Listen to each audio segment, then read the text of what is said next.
নমস্কাৰ প্ৰিয় শ্ৰোতাসকল, ধাৰাবাহিক উপন্যাস পাঠ অনুষ্ঠানত এইবাৰ আমি পাঠ কৰিব ওলাইছোঁ অসমীয়া সাহিত্যৰ সৰ্বাধিক জনপ্ৰিয় উপন্যাস কৌশিক নন্দন বৰুৱাৰ নিৰিবিলি। এয়া নিৰিবিলিৰ ৫৪তম খণ্ড। তেন্তে এইটো ছেমিষ্টাৰো শেষ আৰু শেষৰ পৰীক্ষাটো দি ডিপাৰ্টমেণ্টৰ পৰা ওলাই আহি অৰুণে সন্ধ্যাক ক'লে। পৰীক্ষা দি সিহঁত একেলগে ওলাই আহিছিল বাহিৰলৈ। অৰুণে কোৱাতহে সন্ধ্যায়ো ভাবিলে তেজপুৰ ইউনিভাৰ্চিটিত সিহঁতৰ আৰু মাত্ৰ এটা ছেমিষ্টাৰহে আছেগৈ, মানে অকল ৬ মাহ। কথাটো মনলৈ আহোঁতে সন্ধ্যাৰ মনটো গধুৰ হৈ পৰিছিল। ৫টা বছৰ যে কেনেকৈ পাৰ হৈ গ'ল গমেই নাপালে। যেন কিবা উপন্যাস এখনহে পঢ়ি আছিল তেনে অনুভৱ হয়। যোৱা কেইবছৰত কিমানক যে সন্ধ্যাই ফেয়াৰৱেল দিলে ঠিক নাই। এতিয়া আৰু কেইমাহমানৰ পিছত তাই নিজেই ফেয়াৰৱেল ল'ব লাগিব। কোনহতে সোৱণশিৰিৰ বিদায় সভাত বহিব বাৰু তাই? কি ভাবি আছা? সন্ধ্যাৰ ভাৱত জতি পেলাই অনুৰণে ক'লে। ভাৱনাৰ জগতৰ পৰা ঘূৰি আহি সন্ধ্যাই অনুৰণৰ ফালে চাই কৈছিল, আমাৰ শেষেই হ'ব হ'ল ন? তাকেই, নেক্সট ছেমটো ফেয়াৰৱেল লওঁতেই যাব আৰু। সন্ধ্যাই একো নক'লে। কেতিয়াবা মনটো ইমান বেছি গধুৰ হৈ থাকে যে মুখখনো বোবা হৈ পৰে।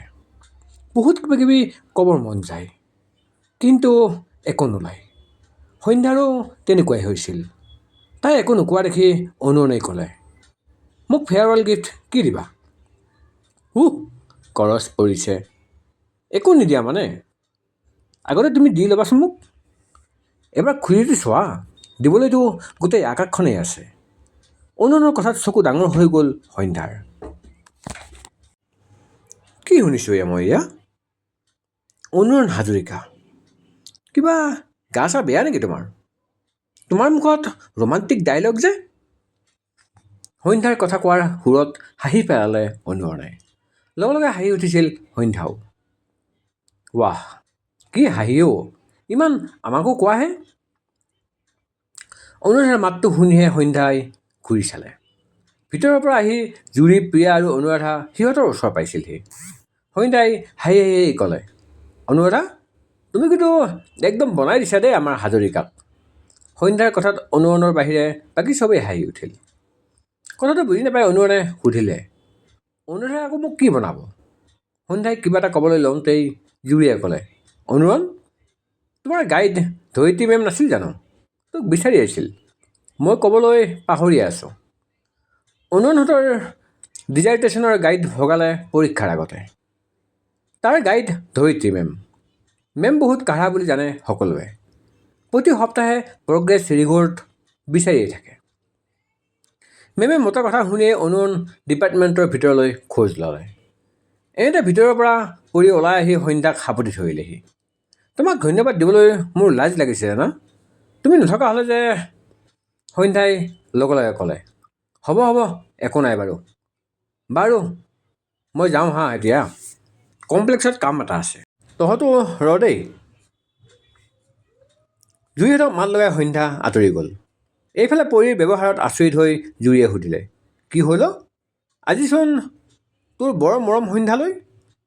যোৱা এটা ৰাতিয়ে মোক বহুত কথাই ৰিয়েলাইজ কৰালে। ইমান দিনা সন্ধ্যাক আচলতে ভুল বুজি আছিলোঁ মই। বাপৰে, ইমান কি হ'লনো? একেবাৰে সন্ধ্যাৰ ভক্ত হৈ গৈছোঁ যে? প্ৰিয়াৰ কথাত হাঁহি মাৰি পৰীয়ে ক'লে, এতিয়া নুবুজিবি, কিন্তু এদিন তহঁতেও বুজিবি। সন্ধ্যাৰ দৰে বান্ধৱী পাবলৈও ভাগ্য লাগিব। কথাটো কৈ পৰী আৰু তাত নৰল। তাই যোৱাৰ ফালে চাই জুৰিয়ে ক'লে, কি যাদু কৰিলে এই সন্ধ্যাই? সেইটো যাদু তই বা মই হাজাৰ চেষ্টা কৰিলেও শিকিব নোৱাৰোঁ জুৰি।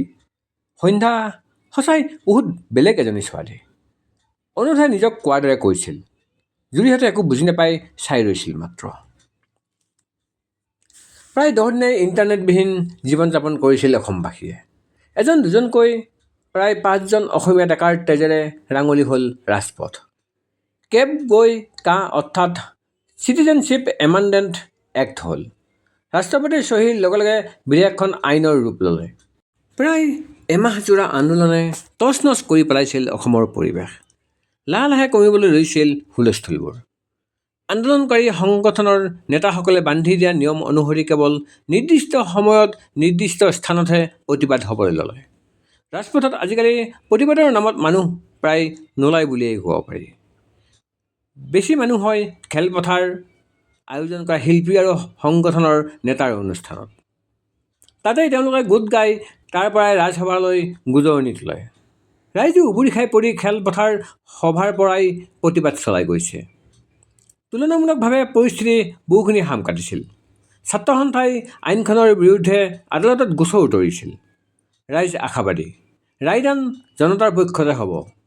জুই বৰষা সময়বোৰ স্থিমিত হৈছিল ক্ৰমান্বয়ে। নলওঁ, কেতিয়াও নলওঁ আৰু নাযাওঁ। যিটো সময়ত ৰাস্তাৰ পৰা 5টা ল'ৰাৰ তেজ শুকুৱাই নাই, সেই সময়ত কেতিয়াও কনভেকশ্যন ল'বলৈ নাযাওঁ। অভিমন্যুৱে ফোনত চিঞৰি কোৱা কথাটোৱে সন্ধ্যাকো ভবাই তুলিলে। সি মিছাও কোৱা নাই। এইখিনি সময়ত কনভেকশ্যনৰ বাবে উপযুক্ত নে?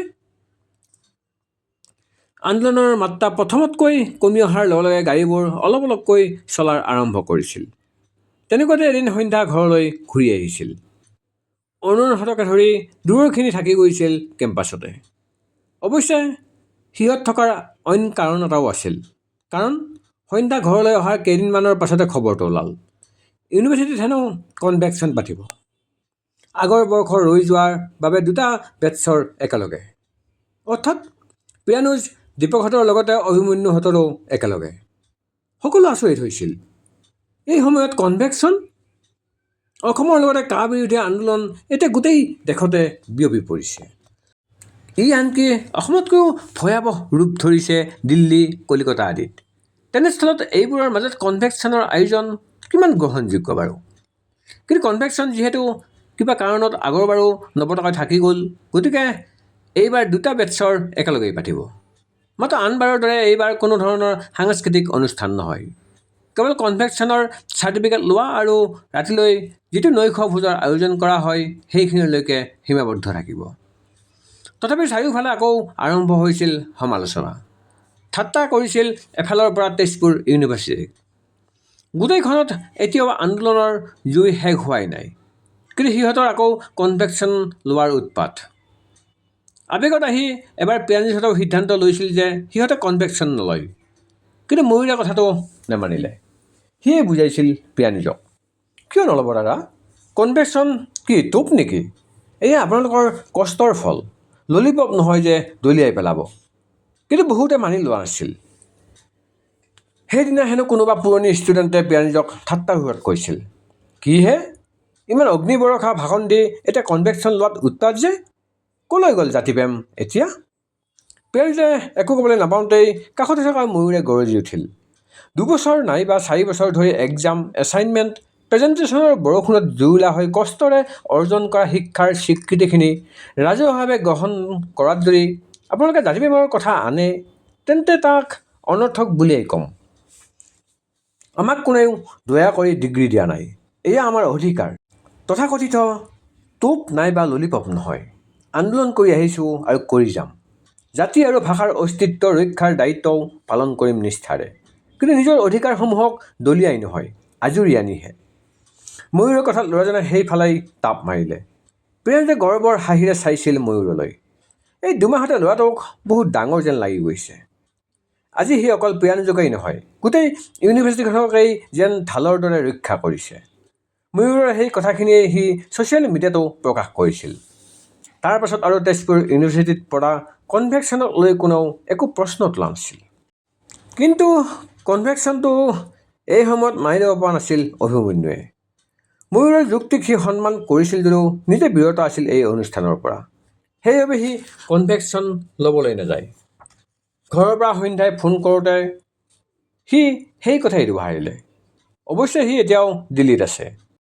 তথাপি সন্ধ্যাই এবাৰ শেষবাৰৰ বাবে কৈ চালে, ভাবিছিলোঁ কনভেকশ্যনতে তোক লগ পাম। লগ পামতো? নেক্সট ছেমত লাষ্টত তহঁতৰ ফেয়াৰৱেলবোৰ যেতিয়া হ'ব তেতিয়া গুচি যাম ময়ো, মে'ৰ লাষ্টৰ ফালে। তেতিয়া ভালকৈ লগ পাম দে। অভিমন্যুৰ কথাত সন্ধ্যাই মুখখন ফুলাই ক'লে, হ'ব আৰু যা, ইমান দিন আছে তেতিয়ালৈ। আৰে চাওঁতে চাওঁতে গুচিয়েই যাব। আৰু এনেও ফেয়াৰৱেলত তই কম কান্দিবিনে? গতিকে মইতো থাকিবই লাগিব, নহ'লে বানপানী হৈ যাবচোন। কথাটো কৈ হা হা কৈ হাঁহিছিল সি। সন্ধ্যাই কৃত্ৰিম খং দেখুৱাইছিল। যা এডাল বেছি অলপ। পখী যাব কিন্তু কনভেকশ্যনত। ময়ো যাম তাইৰ লগতে। পুৰণা বহুতক লগ পাম। ভালেই দে, গৈ আহ। অলপ সময় কথা পাতি ফোনটো ৰাখিলে অভিমন্যুৱে। বহুদিনৰ মূৰত তাক লগ পোৱাৰ আশাটো পূৰণ নোহোৱাত মনটো সেমেকি উঠিছিল যদিও আশা কৰিছিল সন্ধ্যাই ইউনিভাৰ্চিটিত তাইৰ ফেয়াৰৱেলত অন্ততঃ অভিমন্যু তাইৰ লগত থাকিব। ইউনিভাৰ্চিটিয়ে দিয়া আটাইতকৈ প্ৰিয় বন্ধুটোৰ লগত তাই ইউনিভাৰ্চিটিৰ পৰা বিদায় ল'ব 2020ত। পশ্চিমৰে কাচি জোন, কেতিয়া যোৱা ৰুণে জোন, মৰমেৰে মাতিছোঁ হাঁহি এটা মাৰাচোন।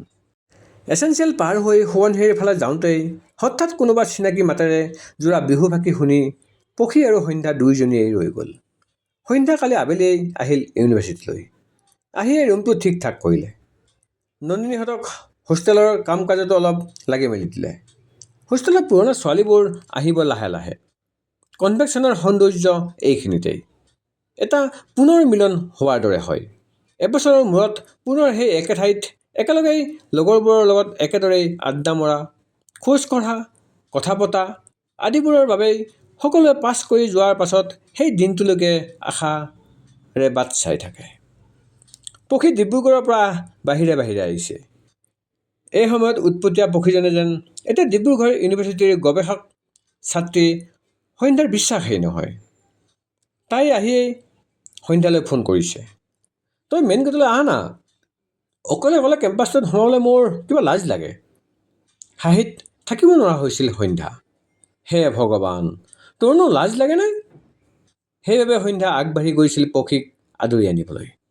PhD কৰি আছে যদিও একেবাৰে একেই আছে তাই। সেই একেই চঞ্চলতা, একেই উৎপতীয়া। সন্ধ্যাক দেখিয়ে সাৱধি ৰৈছিল। অনৰ্গল কথা কৈ কৈ আহি থকা পখী আৰু সন্ধ্যা ৰৈ গৈছিল এছেঞ্চিয়েলৰ সন্মুখত সেই বিহুটো শুনি। এপাক ঘূৰি চায়ো কাকো নেদেখি পুনৰ হোষ্টেলৰ ফালে খোজ লওঁতেই আকৌ বিহু জুৰিলে। হাঁহি এটা মাৰাচোন, কাষে চাপি আহাচোন, খবৰ খাতি ল'বলৈ ঠিকনাটি দিয়াচোন। এইবাৰ পখী খঙত আগবাঢ়ি গ'ল। কি অভদ্ৰ অ'? এই ৰাতিপুৱাই ছোৱালী জকাবলৈ কোন বহি আছেহি ইয়াত? পিছে এছেঞ্চিয়েলৰ গছজোপাৰ আঁৰত থকা টেবুলখনলৈ গৈ খং কেনিবা উৰি গ'ল পখীৰ। হাঁহি হাঁহি গছজোপাৰ আঁৰৰ পৰা ওলাই আহিল দীপক, তৌফিক, প্ৰিয়ানুজ আৰু ময়ূৰ। আৰে দীপক দা, তৌফিক দা, আপোনালোক? চিঞৰ এটা মাৰি সন্ধ্যায়ো গৈছিল সেইখিনিলৈকে। পখীয়ে দীপকক ঢকা এটা মাৰি ক'লে, ৱাহ কিহে দীপু, তোমাৰ ছোৱালী জকাব পৰা হ'লা আজিকালি? ঐ, এইবোৰ গায়ে পিঠিয়ে ধৰিহে কথা ক'ব পাৰ নেকি? এইজনী যে সেই নীলেজনীয়ে হৈ আছে। বহুদিনৰ মূৰত দীপকৰ বিশেষ ভংগীমাৰ কথাকেইটা শুনিবলৈ পাই হাঁহিত বাগৰি পৰিছিল সন্ধ্যাহঁত।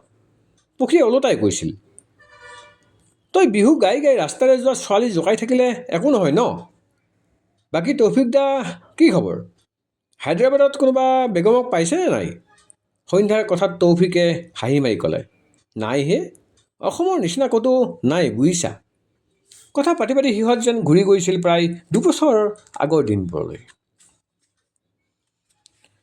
অলপ পাছতে সিহঁতৰ লগত হিমাদ্ৰী আৰু চন্দালিয়াও যোগ দিলেহি। কথাৰ মাজতে সেই শিখাক পলুৱাই অনা কথাও ওলাল। সঁচা দেই, ভাল সাহস কৰিছিলোঁ আমি কিন্তু নহয়, চন্দালিয়ে ক'লে। এৰা, পিছে বিয়াতে বিয়া ওলোৱা কোনোবাই সেইটোৰে গইনা লৈ নিজৰো সংসাৰ কৰিলে, আমিহে বৰলা হৈ গ'লোঁ। দীপকৰ কথাত হাঁহি তলমূৰ কৰিলে পখীয়ে। সি যে অভিমন্যু আৰু তাইৰ কথাই কৈছে বুজিবলৈ বাকী নাই। হিমাদ্ৰীয়ে লগে লগে চিঞৰি উঠিল, এইটো পাহৰিয়ে আছিলি নহয়, পখীয়ে ভাল পাৰ্টি এটা দিব লাগিব দেই কিন্তু। তোমাৰ তেখেতটো নাহিলেই, আমাৰ সন্ধ্যাকো চাই মেলি দিয়াহে, বেচেৰি শেষেই হ'ব হ'ল ইউনিভাৰ্চিটি। তৌফিকে সন্ধ্যালৈ চাই ক'লে। পখীয়ে লগে লগে কৈছিল, এইবাৰ সন্ধ্যাৰো সংসাৰৰ গতি লগাব লাগিব। অলপ সময় কথা পাতি সিহঁতে ভাগে ভাগে গ'ল। কাইলৈৰ দিনত কনভেকশ্যন আৰু ৰাতিলৈ কমিউনিটি হলত খানা। লগ পোৱাৰ কথা দি সকলো নিজৰ নিজৰ হোষ্টেল পালেগৈ। লাহে লাহে চিনাকি মুখেৰে ভৰি পৰিছে আজি কাঞ্চন চহৰখন। কিছু হাঁহি, পুৰণি কাহিনীক সুঁৱৰি, কিছু হুমুনিয়াহ সময়ৰ নিষ্ঠুৰতাক দুখী।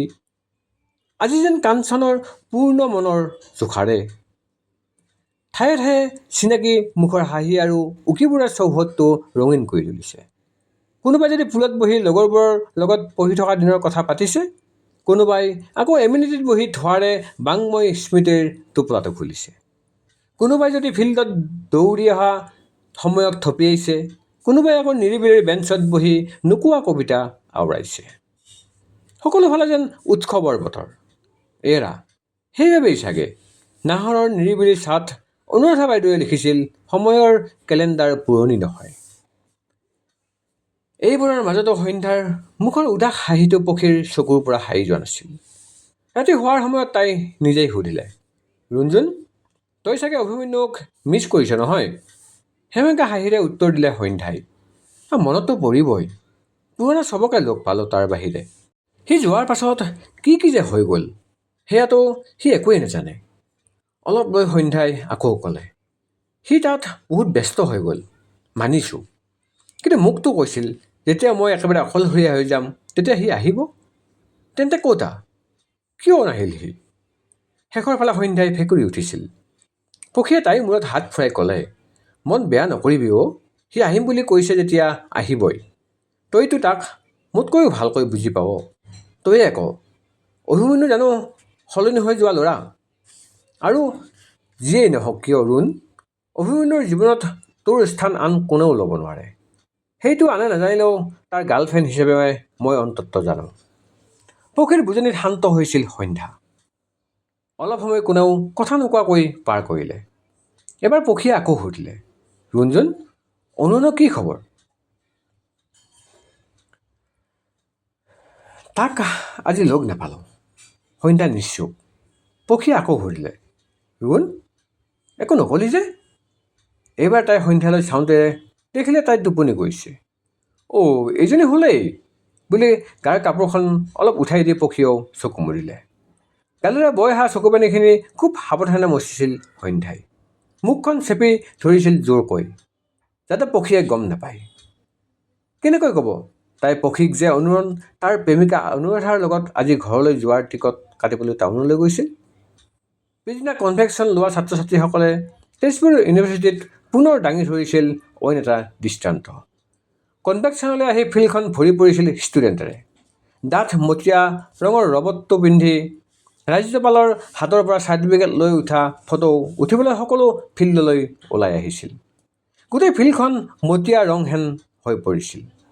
তেনেকুৱাতে কনভেকশ্যনত পোৱা ছাত্ৰ ছাত্ৰীসকলৰ এটা হাতেৰে কনভেকশ্যনৰ মেডেল চাৰ্টিফিকেট লৈ আনটো হাতেৰে কা বিৰোধী প্লে কাৰ্ড লৈ প্ৰতিবাদ সাব্যস্ত কৰিছিল।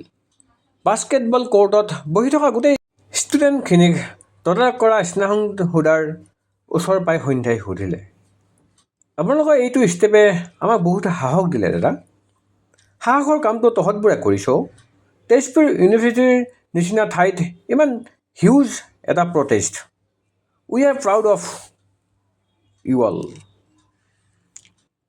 গৌৰৱৰ হাঁহি মাৰি কৈছিল, সঁচাকৈয়ে একোটা পৰিয়ালৰ মানুহৰ কামে সদায় অগ্ৰজসকলৰ মুখত গৌৰৱৰ হাঁহি বিৰিঙায়। সেইদিনা ৰাতিলৈ কমিউনিটি হলত খানা। কুঁৱলীৰ ডাঠ জালতো মানুহৰে ভৰি পৰিছিল ফিল্ডখন। কাইলৈৰ পৰা আকৌ খালী হৈ পৰিব চৌহদটো। হেঁপাহৰ এই সময়খিনি ধৰি ৰাখিবৰ বাবে চেঁচা কুঁৱলীকো অৱজ্ঞা কৰি ওলাই আহিছিল সকলো। শেষবাৰৰ বাবে যেন হেঁপাহ পলুৱাই জি ল'ব এই জীৱনটো। কমিউনিটি হলত খাই থাকোঁতে কথাটো ওলাল সকলোৰে মুখে মুখে, কাইলৈ হেনো অসম বন্ধ, অৰ্থাৎ গাড়ী মটৰ নচলে একো। বহুতৰে মাজত হুলস্থুল লাগিল। বহুতে ঘৰলৈ ফোন কৰি মাক দেউতাকক মাতি পঠিয়ালে। পক্ষী যাব গুৱাহাটীলৈ কাইলৈ লগৰ ছোৱালীজনীৰ লগত। গতিকে তাইৰ বিশেষ চিন্তা নাই। কিন্তু চিন্তা হৈছে সন্ধ্যাক লৈহে। বেছেৰী অকলশৰীয়া হ'ব। ইফালে কাইলৈৰ পৰাতো হোষ্টেলৰ খানাও নচলে। সেই কথাকে পাতি সিহঁতে আলোচনা কৰি আছিল ফিল্ডৰ মাজত। কি খবৰ পক্ষী? কাৰোবাৰ মাজত পক্ষীহঁতে ঘূৰি চাই দেখে অনুৰণ ৰৈ আছে। পক্ষীয়ে হাঁহি মাৰি ক'লে, আৰে কি খবৰ তোমাৰ? মই কালি সুধিছোঁহে সন্ধ্যাক, দেখাই নাই তোমাক। কালি বাছৰ কাৰণে টিকেট কাটিবলৈ গৈছিলোঁ অ'। পিছে এতিয়া কাইলৈতো বন্ধ। পৰহিলৈ যাব বোলে বাছখন। অঁ, মইতো কাইলৈ গুৱাহাটীলৈ গৈ আছোঁ। এই সন্ধ্যালৈহে চিন্তা। পক্ষীৰ কথাত সন্ধ্যাই ক'লে, হ'ব আৰু মই পৰহিলৈ যাম ঘৰ। কি বিশ্বাস আছে যে পৰহিলৈ গাড়ী পাবি কালি বন্ধ হোৱাৰ পাছত? আৰু পক্ষীৰ কথাটো শেষ কৰিবলৈ নেপাওঁতেই কাৰোবাৰ মাত, অনুৰণ, তোমাক হলত বিচাৰি আছোঁ আৰু তুমি ইয়াত? কথাটো কৈ অনুৰাধাও সেইখিনি পাইছিলহি। অনুৰাধা পক্ষীক চিনাকি কৰাই দিলে, এয়া পক্ষী সন্ধ্যাৰ ৰুমমেট আছিল আৰু আমাৰ অভিমন্যুৰ গাৰ্লফ্ৰেণ্ড। হাই পক্ষী, মই সন্ধ্যাহঁতৰ ক্লাছমেট। আচ্ছা অনুৰণ, ব'লা না মোক হোষ্টেলত থৈ আহিবা প্লিজ। ইমান ঠাণ্ডা লাগিছে, নৰওঁ আৰু। অনুৰাধাৰ কথাত তীব্ৰ বিৰক্তিৰে অনুৰণে ক'লে, জুৰিহঁত নাই জানো? সিহঁত দেৰিকৈ যাব। ঠিক আছে ব'লা। পক্ষী, ৰোৱাচোন তোমালোক বুলি অনুৰাধাৰ লগত আঁতৰি গ'ল। প্ৰশ্নবোধক দৃষ্টিৰে সিহঁত যোৱাৰ ফালে চাই থকা পক্ষীক সন্ধ্যাই ক'লে, অনুৰণৰ গাৰ্লফ্ৰেণ্ড তাই। কি? পক্ষী যেন আচৰিত হৈছিল। মিছা কথা, মই নামানো। দেখাতে লাগিছে অনুৰণে অশান্তি পাইছে তাইৰ লগত। গাৰ্লফ্ৰেণ্ড হ'লে কি এনেকৈ থাকিব নেকি? ইমান আত্মবিশ্বাসেৰে কোৱা পক্ষীৰ কথাটোৱে ভবাই তুলিলে সন্ধ্যাকো। পক্ষীক উত্তৰ দিবলৈ একো নাছিল তাইৰ। কাইলৈ মই থৈ আহিম তোমাক ঘৰত। ফোনত অনুৰণৰ কথাত কি ক'ব ভাবি পোৱা নাছিল সন্ধ্যাই। অথনি ফিল্ডত তাক লগ পোৱাৰ পাছতে ৰুমলৈ অহাৰ পাছত তাই বিচনা পাৰি আছিল। পক্ষী নাই। তাইৰ লগৰ কাৰোবাক লগ কৰিবলৈ গৈছে কপিলিত। তেনেকুৱাতে অনুৰণৰ ফোন আহিল। সন্ধ্যাই উঠাওঁতেই সি তেনেকৈ ক'লে। সন্ধ্যাই একো নোকোৱা দেখি অনুৰণে আকৌ ক'লে, শুনিছানে? সোনকালে শোৱাৰ পৰা উঠিবা, ৰাতিপুৱাই যাম। সন্ধ্যাই লগে লগে একেষাৰে ক'লে, নেলাগে হ'ব, মই পৰহিলৈ। তাইক শেষ কৰিব নিদি অনুৰণে ক'লে, তোমাক সোধা নাই মই যাবানে নোযোৱা বুলি, ওলাই থাকিবলৈ কৈছোঁ ৰাতিপুৱা। চব কথাতে জেদ নহয় সন্ধ্যা। জেদ নহয়, সঁচাকৈ কৈছোঁ, নালাগে যাব তুমি। মোৰ কথাও নুশুনা মাইনা। ৰৈ গৈছিল সন্ধ্যা। মনৰ সকলো শক্তি একগোট কৰিও তাই অনুৰণৰ এই আকুলতাক উপেক্ষা কৰিব নোৱাৰে, কেতিয়াও নোৱাৰে। অন্তৰত থকা সেউজীয়া অনুভৱখিনিক যিমান ইচ্ছা কৰিলেও হেঁচা দি ৰাখিব পাৰিব জানো? লাগিলে সেয়া যিমানেই বিষময় নহওক কিয়, সেয়া যে তাইৰ একান্ত আপোন। হৃদয়ৰ নিভৃত কোণত সন্ধ্যাৰ বাবে আজিও অনুৰণ এক পলাশী ফাগুন। তাই একো নোকোৱা দেখি অনুৰণে আকৌ ক'লে, সঁচাকৈ নোযোৱা মোৰ লগত? কিন্তু তুমি তেনেকৈ বাইক লৈ উভতি আহোঁতে অকলে অকলে? চিন্তা নকৰিবা, একো নহয়। অকলে এজনে বাইক লৈ আহিলে একো নকৰে। মই আন্দোলন কৰিবলৈ অহা বুলি ক'ম। হ'লেও যাবানে নোযোৱা সেইটো কোৱা। ঠিক আছে যাম। ফোনৰ সিপাৰে অনুৰণৰ মুখত বিৰিঙি উঠা হাঁহিটো যেন চকুত ভাহি উঠিছে সন্ধ্যাৰ। সেই হাঁহিৰ আভাই জিলিকাইছে তাইৰো মুখ। সন্ধ্যাই অলপ ৰৈ মাতিলে, ৰণ, কোৱা, মোৰ কাৰণে ইমান চিন্তা কিয় কৰা তুমি? তুমি নুবুজিবা, বুজালেহে বুজিম। বুজোৱা আকৌ, থাকক দিয়াচোন। কিছুমান কথা মানুহে বুজাব নোৱাৰে। তেন্তে কোনে বুজাব? সময়, অনুভূতিয়ে। আৰু আৰু অলপ সময় ৰৈ অনুৰণে কৈছিল, আৰু ভাল পোৱাই। ক'ব নোৱাৰাকৈ চকুপানী বৈ আহিছিল সন্ধ্যাৰ। মিছা। অনুৰাধা, জুৰি সকলোৱে মিছা কৈছে তাইক। অনুৰাধা অনুৰণৰ ভাল বন্ধু হ'ব পাৰে, কিন্তু প্ৰেম কেতিয়াও নহয়, হ'ব নোৱাৰে। এইখিনি আকুলতা, এইখিনি হেঁপাহ কেতিয়াও সন্ধ্যাৰ বাহিৰে আন কাৰোবালৈ থাকিব নোৱাৰে অনুৰণৰ। সন্ধ্যাই খুব জোৰকৈ চুপনি ৰখাইছিল। খিৰিকীখন খোলা আছিল। বহুদিনৰ মূৰত যেন আজি জোনাকখিনিয়ে তাইৰ ৰুমটো পোহৰাইছে। চেঁচা বতাহজাক যেন আজি মনৰ ভিতৰলৈকে বৈছে। অনুৰণে আকৌ ক'লে, এতিয়া শুই যোৱা, সময়ে সকলো বুজাব। মই বুজালে তুমি নুবুজিবাহে। এনেও বুজোৱাত মই বেয়া। সামান্য হাঁহি মাৰিছিল সন্ধ্যাই। ফোনটো কাটি বিচনাত বাগৰ দিলে। ওচৰৰ ৰুমৰ পৰা গীতৰ কলি এটা ভাহি আহিছে। অ' মোৰে ৰাধা, বুজালে নুবুজা, মনৰ অঁকা ছবি তুমি নহ'লেই আধা। প্ৰিয় শ্ৰোতাসকল, কৌশিক নন্দন বৰুৱাৰ নিৰিবিলিৰ এয়া আছিল ৯৪তম খণ্ড। ধন্যবাদ।